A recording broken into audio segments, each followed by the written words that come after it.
गतकाली जीशु प्रभु जीशुଙ୍କର ଧରାବତରଣ ସରିଯାଇଛି ଏବଂ ଆଜି ବଡ଼ଦିନ ପାଳନ ହେଉଛି ଏବଂ ବିଶେଷ କରି ଆପଣ ଯାହା କହୁଥିଲେ କଟକ ସହରର ବିଭିନ୍ନ ଚର୍ଚ୍ଚରେ ବର୍ତ୍ତମାନ ଯେଉଁଭଳି ଭାବରେ ପ୍ରାର୍ଥନା କରାଯାଉଛି ସମୂହ ପ୍ରାର୍ଥନା ଇଏ ଦେଖନ୍ତୁ ଆମେ ଏବେ ଅଛୁ କଟକର ଯେଉଁ କ୍ୟାଣ୍ଟନମେଣ୍ଟ ରୋଡ଼ ସ୍ଥିତ କ୍ୟାଥଲିକ୍ ଚର୍ଚ୍ଚରେ କ୍ୟାଥଲିକ୍ ଚର୍ଚ୍ଚ ପରିସରରେ ଆପଣ ଦେଖନ୍ତୁ ବର୍ତ୍ତମାନ ସମୂହ ପ୍ରାର୍ଥନା ଚାଲିଛି ଏବଂ ବିଶେଷ କରି ଯାହା ଆପଣ କହୁଥିଲେ କଟକର ବାପିଷ୍ଟ ଯେଉଁ ରହିଛି ଚର୍ଚ୍ଚରେ ସୂତାହାଟର ସେଇ ଜାଗାରେ ହିଁ ବର୍ତ୍ତମାନ ଯେଉଁ 1700 ବର୍ଗ ଫୁଟର ଏରିଆରେ ପାଖାପାଖି 12,000ରୁ 15,000 ପାନପତ୍ରରେ ସାଣ୍ଟାକ୍ଲଜ ନିର୍ମାଣ କରାଯାଇଛି ଏବଂ ସେଇ ସାଣ୍ଟାକ୍ଲଜଟି ବର୍ତ୍ତମାନ ଗୋଟେ ରେକର୍ଡ଼ ଅପେକ୍ଷାରେ ରହିଛି। ଏତେ ବଡ଼ ସାଣ୍ଟାକ୍ଲଜ କେବେ କେଉଁଠି ନିର୍ମାଣ କରାଯାଇଥିଲା ତା ପୁଣି ପାନପତ୍ରରେ ଏବଂ ଯିଏ ରହିଛନ୍ତି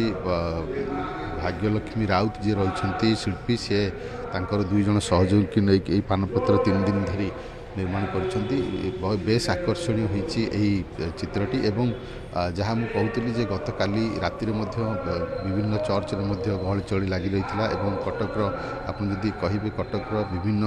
ସାହି ବସ୍ତି ଯେଉଁଠି ଖ୍ରୀଷ୍ଟ ଧର୍ମ ଶ୍ରଦ୍ଧାଳୁମାନେ ରହୁଛନ୍ତି ସେମାନଙ୍କର ଏହି ପର୍ବ ଏବଂ ଗତକାଲି ମଧ୍ୟ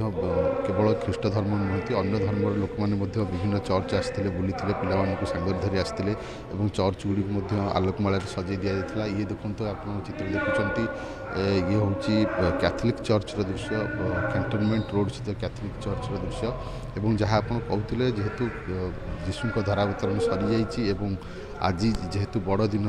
ପାଳନ କରିବା ପାଇଁ ସବୁଠି ଉତ୍ସବମୁଖର ପରିବେଶ ଏବଂ ବଡ଼ଦିନକୁ କିଭଳି ଭାବରେ ସେଲିବ୍ରେଟ୍ କରାଯିବ ସେଥିପାଇଁ ସମସ୍ତ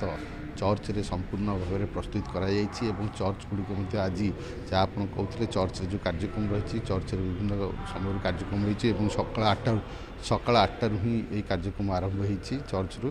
ଏବଂ ଏହି କେବଳ ଏହି ଚର୍ଚ୍ଚ ନୁହେଁ କ୍ୟାଥଲିକ୍ ଚର୍ଚ୍ଚ ନୁହେଁ ବାପିଷ୍ଟ ଚର୍ଚ୍ଚରେ ମଧ୍ୟ କାର୍ଯ୍ୟକ୍ରମ ଆରମ୍ଭ ହୋଇଛି। କ୍ୟାମେରା ପର୍ସନ ପ୍ରମୋଦ ମୋ ସାଙ୍ଗରେ ଅଛନ୍ତି ମୁଁ ଆପଣଙ୍କୁ ଦେଖେଇବି ଯେଉଁମାନେ ଶ୍ରଦ୍ଧାଳୁମାନେ ଅଛନ୍ତି ସେମାନେ ଆସୁଛନ୍ତି ଚର୍ଚ୍ଚକୁ କାରଣ ସକାଳ 8ଟା ବେଳୁ ହିଁ ପ୍ରାର୍ଥନା ଆରମ୍ଭ ହୋଇଛି ଏବଂ ଯେଉଁମାନେ ଶ୍ରଦ୍ଧାଳୁ ଅଛନ୍ତି ସେମାନେ ଚର୍ଚ୍ଚକୁ ଆସୁଛନ୍ତି। ଗତକାଲି ରାତିରେ ମଧ୍ୟ ବିଭିନ୍ନ ଚର୍ଚ୍ଚରେ ମଧ୍ୟ ଭିଡ଼ ଲାଗିଥିଲା ଆଜି ମଧ୍ୟ ସକାଳୁ ବିଭିନ୍ନ ଚର୍ଚ୍ଚରେ ମଧ୍ୟ ଭିଡ଼ ଲାଗିଛି ଏବଂ ଦେଖନ୍ତୁ ଇଏ ହେଉଛି ଯୀଶୁଙ୍କ ପ୍ରତିମୂର୍ତ୍ତି ଅଛି ସେଠି କ୍ୟାଣ୍ଡେଲ ବର୍ତ୍ତମାନ ସମସ୍ତେ ଜଳାଉଛନ୍ତି ଏବଂ ଶ୍ରଦ୍ଧା ନିଜର ଯେଉଁ ଶ୍ରଦ୍ଧା ରହିଛି ଯୀଶୁଙ୍କୁ ସେମାନେ ଅର୍ପଣ କରୁଛନ୍ତି ଏବଂ ଆଜି ଗୋଟାଏ ଦିନ ପୁରା ସମସ୍ତେ ବର୍ତ୍ତମାନ ଉତ୍ସାହିତ ଅଛନ୍ତି। ଆମେ କିଛି ମଧ୍ୟ ପ୍ରତିକ୍ରିୟା ନେବା। ଆଜ୍ଞା ଆଜି ହେଉଛି ବଡ଼ ଦିନ କ'ଣ କହିବେ କେତେ ଖୁସି ଅଛନ୍ତି? ବହୁତ ଏକ୍ସାଇଟେଡ୍ ଅଛୁ ବହୁତ ଖୁସି ଅଛୁ ତାପରେ ଭାଇଚାରା ସହର କଟକରେ ଆମେ ବହୁତ ବଡ଼ ଇଏ ପାଳିତ ହୁଏ ତେଣୁକରି ଆମେ ଅପେକ୍ଷା କରୁ ସମସ୍ତଙ୍କର ଯେମିତି ଶୁଭକାମନା ହେଉ ଆଉ ବଡ଼ଦିନଟି ମାନେ ପ୍ରତ୍ୟେକ କ୍ଷେତ୍ରରେ ଆମେ ପ୍ରଭୁ ଯୀଶୁଖ୍ରୀଷ୍ଟଙ୍କ ପାଇଁ ଆମେ ଯେଉଁ ଆଜି ଉତ୍ସାହିତ ଖୁସି ଅଛୁ ସମଗ୍ର ଜଗତକୁ ଆମେ ମେସେଜ ଦେବାକୁ ଚାହୁଁଛୁ ସମାଜ ଶାନ୍ତିର ବାତାବରଣ ପାଇଁକା ଆମର ସମସ୍ତେ ଭଲରେ ଶାନ୍ତିରେ ଇଏ କରି ଆମେ ବଡ଼ଦିନ ପାଳିତ କରୁ। କେବଳ ଖ୍ରୀଷ୍ଟ ଧର୍ମାବଲମ୍ବୀ ନୁହନ୍ତି ଅନ୍ୟ ଧର୍ମ ସମସ୍ତଙ୍କୁ ଆମେ ସ୍ୱାଗତ ଯୋଗ୍ୟ ସମସ୍ତେ ଆସି ଏଠି ଯେମିତି ପାଳିତ କରୁଛୁ ପାଳନ କରୁଛନ୍ତି ସବୁ ଧର୍ମର ଲୋକ ଆସୁଛନ୍ତି ସନ୍ଧ୍ୟାବେଳେ ବି ପ୍ରତ୍ୟେକ ଧର୍ମର ଲୋକ ଆସି ଏଠି ଭିଡ଼ ଜନଗହଳି କରିବେ ତେଣୁକରି ବାର୍ତ୍ତା ଦେଉଛୁ ଯେ ସମଗ୍ର ଜଗତରେ ଭଲରେ ଶାନ୍ତିରେ ରୁହନ୍ତୁ ଆଉ ଏ ନୂତନ ବର୍ଷକୁ ଅପେକ୍ଷା କରି ସବୁ ବଡ଼ଦିନଟି ଭଲ ପାଳିତ। ଆଜି ବିଶେଷ କରି ଯେହେତୁ ବଡ଼ଦିନ କ'ଣ ସବୁ କାର୍ଯ୍ୟକ୍ରମ ରହିଥାଏ? ବଡ଼ଦିନ ତ କାଲି ରାତିରୁ ଆମର ଅବତରଣ କଲେ ପ୍ରଭୁ ଯୀଶୁଖ୍ରୀଷ୍ଟ ତେଣୁକରି ଆମେ ବହୁତ ଖୁସି ସମସ୍ତ ଉଲ୍ଲାସରେ ପାଳିତ କରୁଛୁ ଆଜି ବି